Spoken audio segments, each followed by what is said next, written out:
coming to you from sunny Orlando, Florida. Welcome to the Paperstac podcast, where we cover current topics in the note industry, give you tactics for your note business, and talk with industry leaders to make you a better note investor. And now, your hosts, Brett Burky and Rick Allen. Hello, and welcome to another episode of the Paperstac Snackables. Today, we have something that has been requested by somebody who's been watching the videos. Really? Yeah. This is actually a request. Oh. People do actually leave comments and actually ask questions. Can you cover these things? So they are interested in non-performing notes.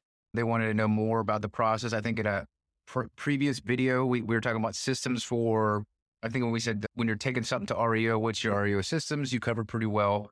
But they were wanting to know, hey, what might I run into if I'm purchasing a non-performing note? Which you were going to do as their first time around, which I was like, maybe start with the performing. But they wanted to know, hey, what are the benefit or the risks? Where are my gotchas on a non-performing note? And so I decided I asked none other than the guy that does all these with me. The only person that sits next to me when we shoot these, Rick Allen, who's actually started a non-performing note. So his first note was a non-performer. It was non-performing, yes. And that's where most of his time is spent. Now, do you even purchase a lot of performers? Yeah, we've purchased a lot of performing notes and reperforming notes.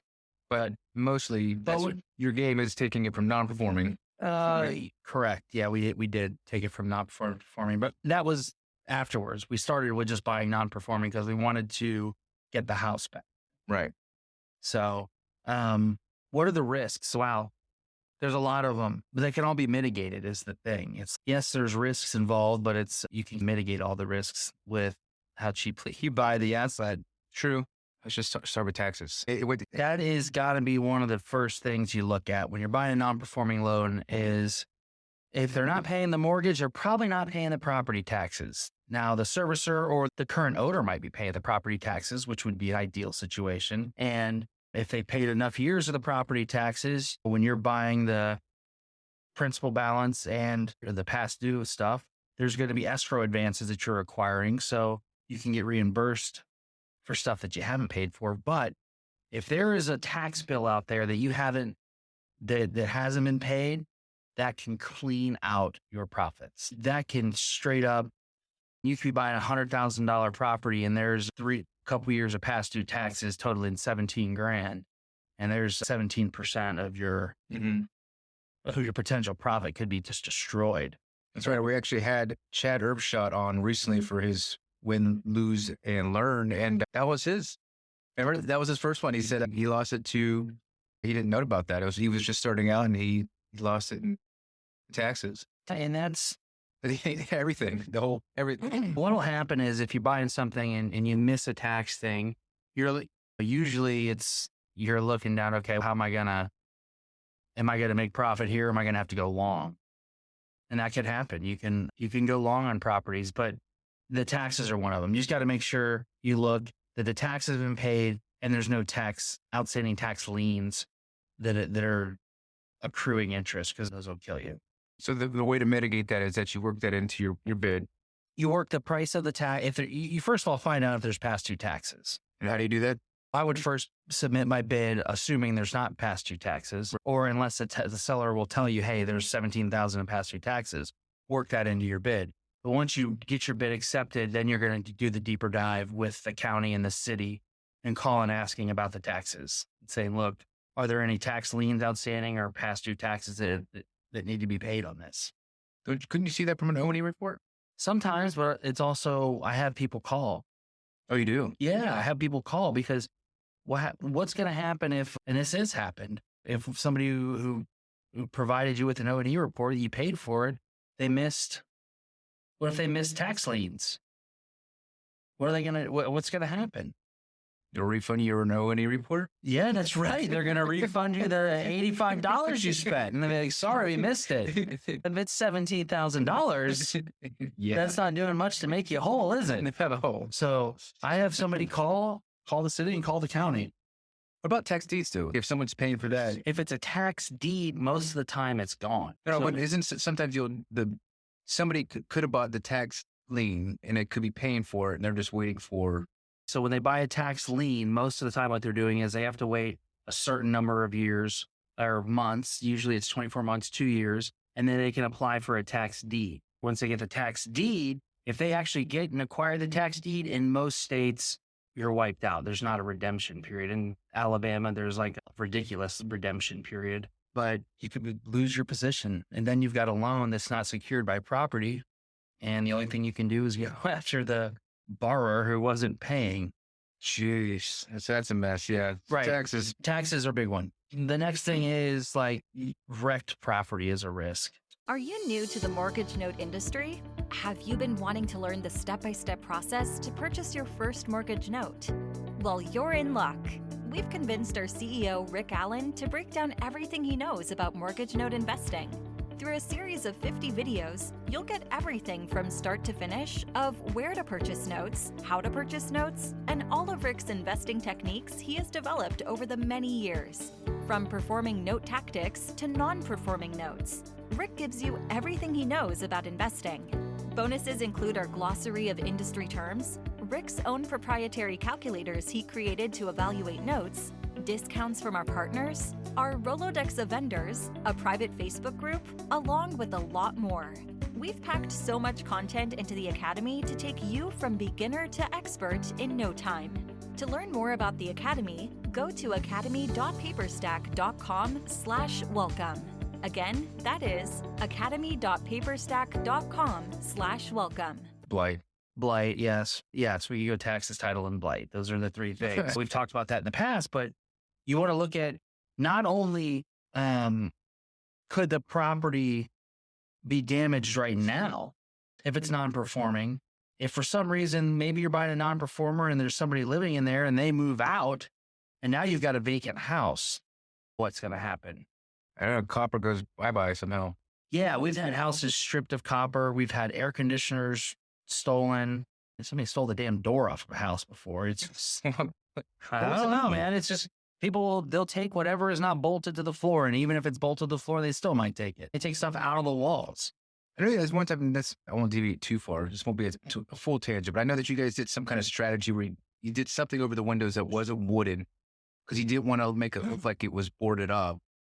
But there's certain kinds of window coverings. There's like a plexiglass window covering, which is a great point, Brett, that you can put on there. And I forgot the name of it, but it looks like a window and it basically looks just like a window, but you can throw rocks at it. It's not breaking. And the reason for that is because if the windows are boarded up, it's just like a red flag on the front door saying, hey, this house is vacant. Break in and see what you can find. Yeah. Here in Florida, we've got a lot of sliding glass doors.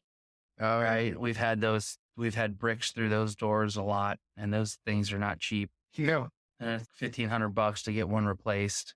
So it's just, not only do you have to look at buying a non-performer, the risk of it being dilapidated from normal lack of maintenance, that's going to happen. But you got to look at if it sits vacant, right? What's going to happen? It could be 13, 14-year-old boys are just using it as a clubhouse. And they're like, what do they do? And that happened to us right here in Groveland, Florida. Mm-hmm. I remember that story. They wrecked the place. They went in and they weren't like trying to cost anybody money. They were just doing what 13-year-old boys are bored doing in a small town. They found a house that was vacant in the middle of the foreclosure crisis, and they went in there and they caused a lot of damage. Yeah. Yeah. Unfortunately, we had insurance on it, and one of the parents gave us money, but the rest of them didn't give us money. And that sucks, man. That sucks. So yeah, so those things can happen. So title, taxes, making sure that everything's good there, making sure that the house doesn't get destroyed. Right. And then lastly, or third, I guess would be de facto, didn't you buy it from somebody who owns it? Are they on the title? Who? The person you bought it from, well, I guess then that's not a non-performing issue. No, it's not. That's a different issue. So some of the other stuff, what are some of the other risks that come with it? It really comes down to what's your exit strategy. If the risk of your exit strategy is, look, I'm going to get in there, it's still occupied by the owner, I'm going to get them performing, turn it around, I'm going to collect some past due money from them, and maybe you pay a little bit more for it. And then they're like, no, I don't want to pay. I don't want to keep this house. I'm going to go ahead and yeah. Or another thing is the outside of the house can look good, but the inside of the house can look terrible. right? There's no way to know that. And there's no way to know that. Or if you're up north, there's basements. And guess what? If you have a basement, guess what it does? Collects things. And water. It leaks. That too. Basements leak, and then they can lead to foundation issues. So Oh yeah. there's tons of little issues you can't really see on the exterior, but like foundation issues are huge. We've run into a couple of those, and those things they'll kill you. They will just destroy your profit. But they're fixable though, right? Or no? Everything is fixable, but At what price? at some point you got to say, look, if I paid 25 grand or I paid $19,000 for a house that's worth 60,000, you're like, I bought the asset for 19 and it's worth 60. I'm at what? 33%? That's a great deal, right? That's a good deal. And then I get the property back and I got $35,000 worth of renovations that weren't supposed to be there, right? Yeah. All of a sudden you're like, now I'm at 55,000. If everything goes off without a hitch, there were no taxes, no carrying costs, no anything else along the way, no bankruptcy proceedings I had to file.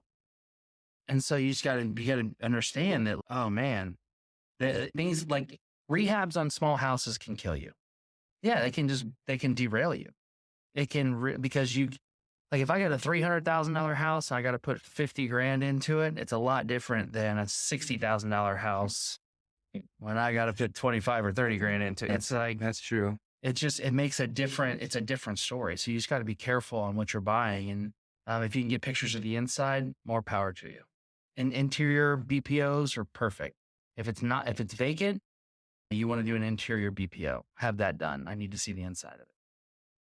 Interesting. And sometimes you have to do clean outs and all that stuff, right? Yep. Some of the other stuff with non-performers. So you went over the tax. HOA liens. That's right. HOA liens is one of them. That's a big one. And We got one of those. not even just HOA liens, but HOA rules and regulations. Because sometimes what will happen is there's certain rules that come with an HOA that if you end up taking title to it, you got to pay like transfer fees or just all kind of different fees that you can get hit with. How would you know that though? You have to do that in your due diligence. Look at that. They look at the HOA docs. God, that's gonna be boring. Yeah, it is. It is boring. Oh God, I just go to our own web or what neighborhood's HOA and just like start yawning. And there's some safety precautions in there for foreclosure stuff. So it's not always bad, but we've had some where there's like underlying foreclosure or HOA liens. Remember, there's one on the platform where it was a really good deal on a condo in South Florida, but there was like a $45,000 HOA lien that was like, you weren't shimmying out of that thing. It was like you were staring down the barrel of. The thing is, the end buyer, finally, they knew that, and they were lawyers. They were a group of lawyers, and they must have known something we didn't, because they got it. They knew how to do something. Yeah, and of course, that's always it, right? At the end of the day, hand your due diligence to an attorney. It'll cost you more up front, but it'll save you more in the back end. So That's interesting. Okay, so that covered a good basis of what some of the risks out there. Yes, there's a lot, right? I mean, shifting real estate market, right? that doesn't help at all. Oh my God, that just Well, non-performing, to change, right? If a non-performing, if you buy at one price and the real estate market shifts down, I understand what you're saying. then now you're after your sales price. You're like, oof, I can't sell it for what I thought I could sell it for. Inaccurate BPOs, not knowing the true value of a property, not knowing the true value of a rehab, COVID, like right now, COVID supply chain issues, or COVID getting people to actually get out and work. We have a couple assets that we took back, and we've got if they're hungry and they're willing to work, they'll travel. Like we've got some guys who are driving 2 and 3 hours, and we've got a boots on the ground team. They're like, look, you pay for a hotel, we'll drive and we'll post up and we'll do what you need us to 2 or 3 hours away.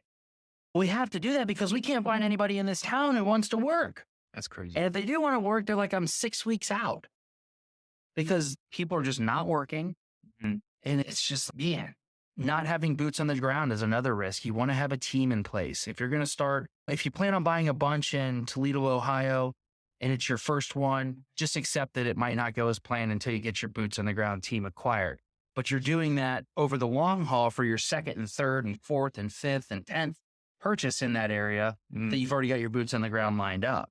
Yeah, that makes sense. But if you're buying one in Toledo and then one in Minneapolis and then one in Duluth and then one in Buffalo, it's tough to establish any sort of machine. And that's what you're trying to do. You're trying to establish a machine that can turn and burn. So you're trying to create your farm, basically, how they would call it in real estate. Yeah, You're for like your a real estate. farm, but you're trying to create it so where it's, look, when you're investing in real estate, it's super easy. If you're like if you buy in the same 5 neighborhoods that all have the same houses built within the same 3 years, they all have basically the same floor plans, then it's okay. If we get into this one, it's going to be option 1, 2, or 3.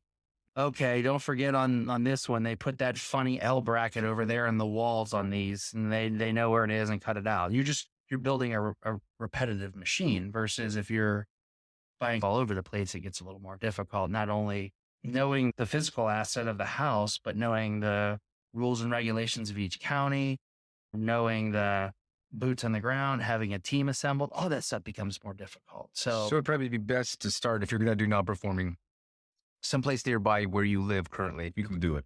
sure. That way you can at least go. That's not going to hurt you. It's not going to hurt. You could That's actually not drive gonna by. hurt you. Yeah. You can actually drive by, maybe see if take a drone, see how the roof looks. We did that when we started buying. We bought non-performing locally where we were because I did all my own borrower outreach. I drove to their house. That's crazy. I know it was nuts, but right or wrong. You can't do that, can you? I don't know.